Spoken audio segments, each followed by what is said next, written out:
What are some of the concepts that will be used in the Ninja mod? Well, the first thing I would like to say is that the Ninja mod will be a first-person shooter. Given the idea that there would be ninjas and such, it's very easy to assume that one would want this game to be third-person and you'd run around with a sword and whatnot, like in other popular titles.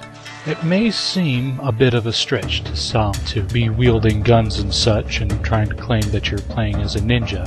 However, I would like to point out, first of all, that ninjas were experts in all forms of weaponry, and so a modern ninja would be quite skilled with a gun as well as a sword. This isn't exactly going to be one of the types of stories where we're just going to have some insanely, ridiculously powerful person who can block bullets with a steel sword and such things. It's not going to happen today.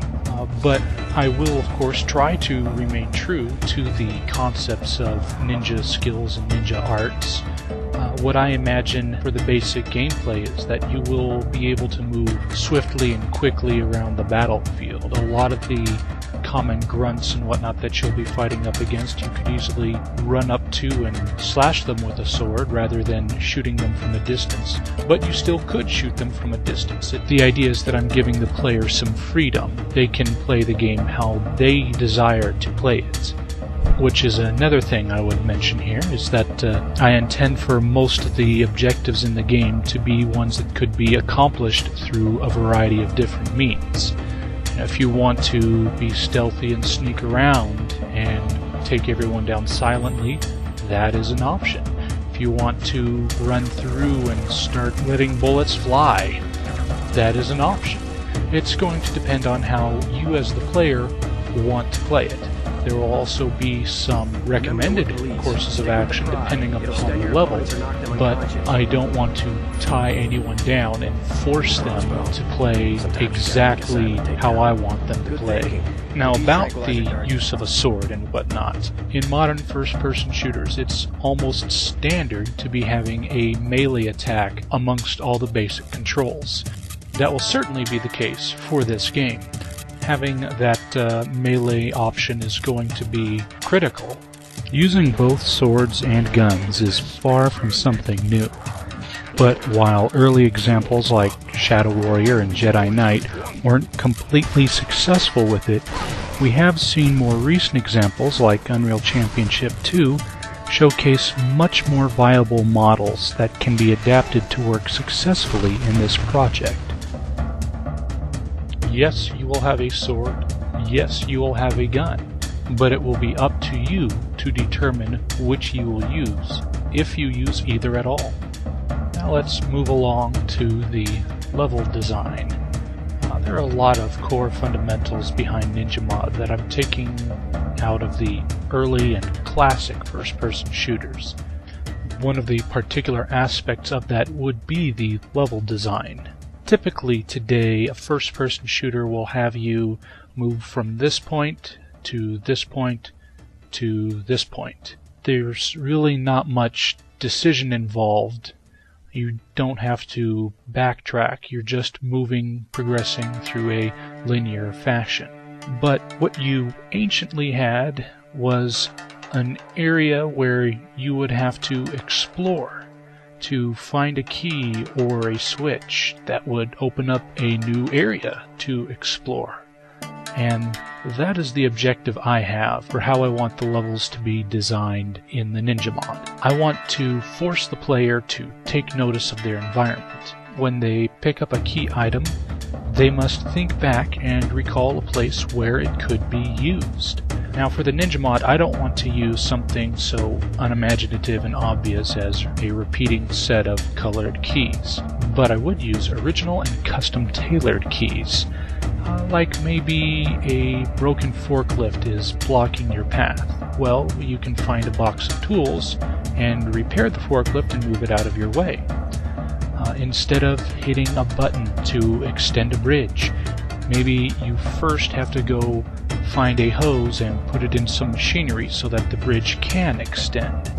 things of that sort, where it will be really individual, almost puzzles that you have to use to get through the area. And I'm not opposed to using a simple key from time to time, as long as it's still custom by design instead of color.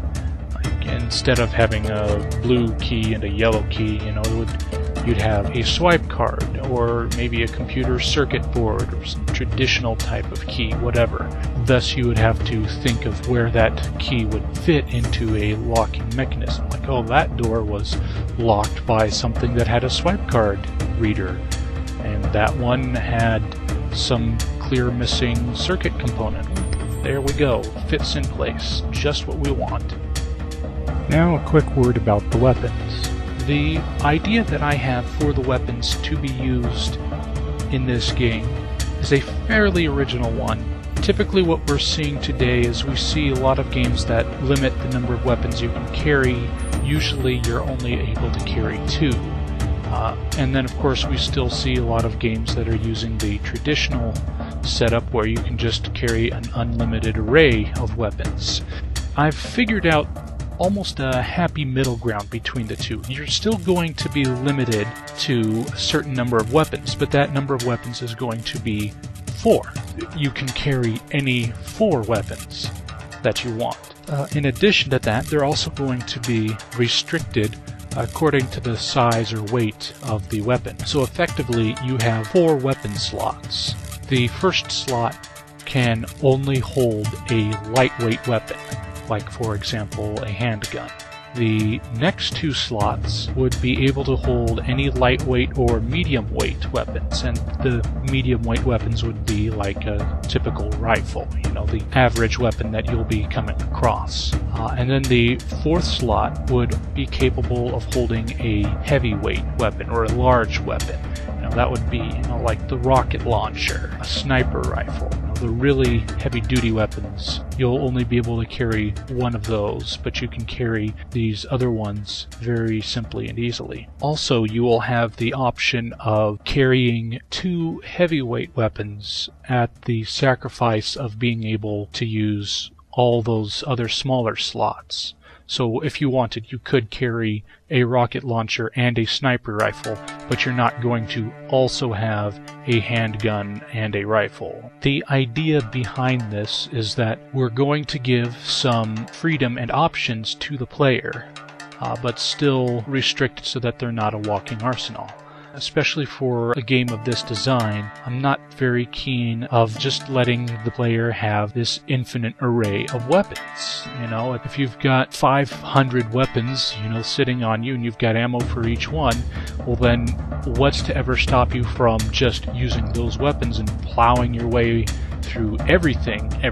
We still need to somewhat restrict the player in that fashion so that they will have to honestly evaluate what resources they have to get through a certain area. But I want to expand the amount of weapons they can carry beyond the very frequently used having just 2 weapons, because that's just too limiting. It's easy when you're just going through one single segment to know, okay, well, in this section I'm only going to want this weapon and this weapon. But as you may recall, this game is not going to be progressed in a linear fashion. You're going to have to explore small areas and do a little bit of backtracking and whatnot. So being condemned to only having 2 weapon choices is going to insanely limit the options that the player will have. So effectively, by reducing the number of weapons to 4, the player will have options available to them, and they will also be forced to evaluate what those options are. I am also very keen to the idea of implementing various ninja abilities. Exactly what would be implemented, I can't say for certain at this point, because it's still a work in progress. I'm honestly considering things like climbing walls, ninja arts, summoning fireballs or whatever, cool things like that. But I can't really say for certain what exactly will be used, because most of this really needs to be tried out in the game to see how well it's going to affect performance. And that's really about all that I have time to explain in this video. Thank you very much.